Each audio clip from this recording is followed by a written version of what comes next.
Hello and welcome to the Plays the Thing. My name's Matt and today I'm going to be giving you my top 5 solo board games of 2024. It will be no surprise to any of you who saw my review, but Halls of Hegra really deserves to be in my first solo list.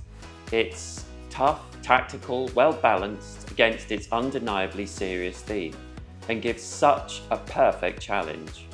And it's just a solo game. It's been built for one player, and in my experience, although there are plenty of games with solo AIs or solo modes, almost no co-op games beat a proper solo game. Almost. I love the round structure and the ease of play. Everything you need is on the board or on the player aid on the back of the rules.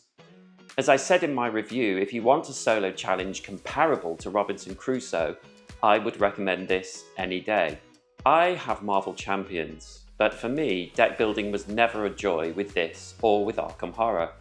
So when I eventually bought Sentinels of the Multiverse, my desire to play Champions diminished because this box of fun gave me all those feelings straight away. It's easy to set up. You shuffle some decks, get your tokens and hero spinners out for recording damage, and play. The only issue I have playing solo is that it can get a little complicated with tokens everywhere, and you have to play at least 3 heroes, but I find it completely manageable. All the heroes and villains have such variability, and their turn structure is a breeze. It's just fun to play. And lots of fun if you get the definitive edition. You really don't need anything else. My journey with this game has been extreme. I bought Final Girl, as many people online who played solo games seemed to love it, so it seemed a no-brainer for me. However, after initial few games, I was losing, and losing badly, and it didn't feel fun. I have to admit, I put this box away and said it wasn't for me, and decided to sell it. But I kept thinking about it, so a few weeks later I went online and looked for some tips and tricks of play. I saw a lot of talk about keeping the horror level low to get a third dice to roll for successes. Also that the theme was, of course, a horror movie and that most people would die, so not worrying about saving all the victims was important. Another mistake I made early on. So I started playing again and it all started to click for me and I began to enjoy myself. The theme is rich. The killers are all very different. Each map adds different weapons and events, which adds tons of variety. And I just fell in love. I'm so glad I went back and did a bit of research. So yes, Final Girl is a great solo-only game. I often think about playing it and I always have an exciting time, win or lose. Now this one is unusual.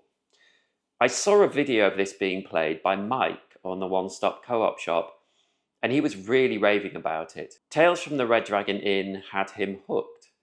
So I bought it and I have to say I felt exactly the same.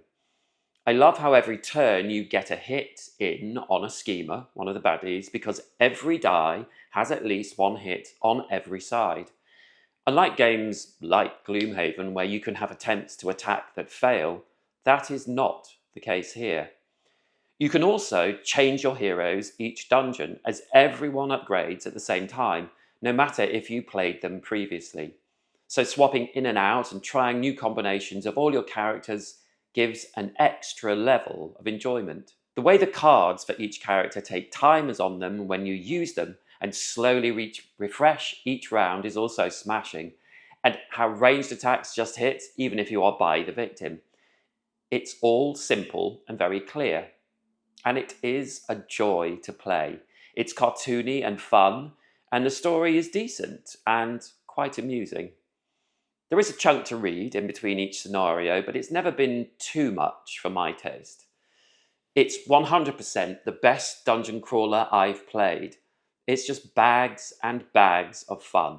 So here it is, my number 1 solo game of 2024. I had to choose Legacy of You. For me, Garfield games with Shem Phillips always produce great games with interesting mechanics. However, I feel like Legacy of You might just hit a very sweet spot for a lot of solo gamers that no Garfield game does otherwise. That's because of three things in particular. Number one, it's a pure solo game. It's been designed for one, and it makes such a difference in terms of gameplay. Don't get me wrong, I love a good AI player, but there's no upkeep here. It's all about your decisions, and I love that. Two, it's a legacy game. I'm a sucker for a bit of a legacy game. Evolving as you play is major excitement for me. The unexpected is a thrill. Isn't that one of the reasons we all love the hobby? And it works so beautifully. Also, the storybook is well written. It's very serious, but very much in the style of the game. 3, it's so easy to set up. I think it probably takes 3 to 4 minutes maximum until you are ready to play. Also, you can keep most of the components in the box as it's pretty small and there is a really good insert for this game. Something that Garfield don't always get right, but here it's perfect. I know some people don't like the fact that there are potentially up to 14 games in each full playthrough. Each game can last an hour or so. But I find this very easy to put away for a couple of weeks and have another go. You don't need to remember anything, and it's also well laid out in the game box. And then the gameplay is tense and fun. There's just enough chance, but a lot of thought is needed.